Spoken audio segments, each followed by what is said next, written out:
when the Federal Reserve hikes interest rates, this makes it more expensive for banks to take on debt. When banks can't take on debt, they can't lend to you at lower rates. Your mortgage rates go up, your loan rates go up. It means less velocity in terms of the money flow in the economy. Well, when you've got inflation, the Federal Reserve, of course, has to raise those interest rates because you have price inflation and wage inflation, and it's spiraling out of control. People's savings are worth less. It's hard for people to actually get commodities. Production is not keeping up with demand and all the rest of this.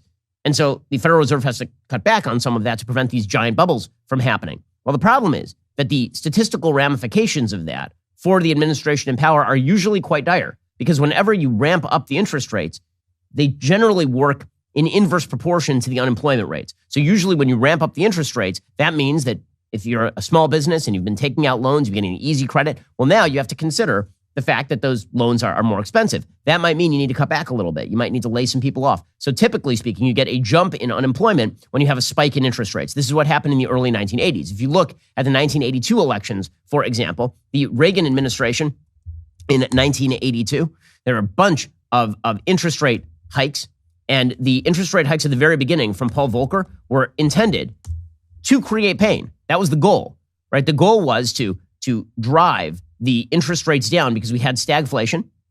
Democrats picked up a seat in the midterm elections in 1982.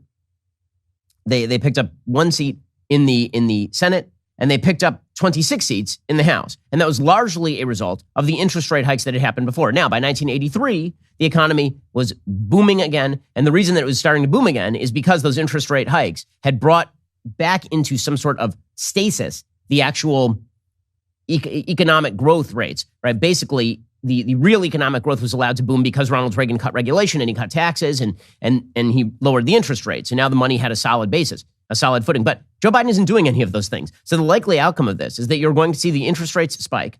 And when the interest rates spike, you are likely to see an increase in the unemployment rate. You're likely to see a slowing economy. And unlike the Reagan administration, which was focused in on making it easier to do business while solidifying the dollar, now you're solidifying the dollar, which means that credit is less cheap. But at the same time, you are also increasing regulation and increasing taxes.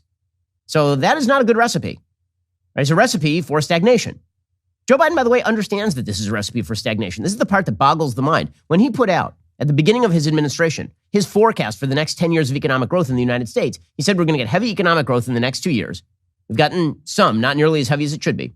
And then he said that we were going to be growing at like 1.6, 1.7% a year. That doesn't even outpace inflation. Those are really, really bad rates. Okay, so Joe Biden knows exactly what he is doing.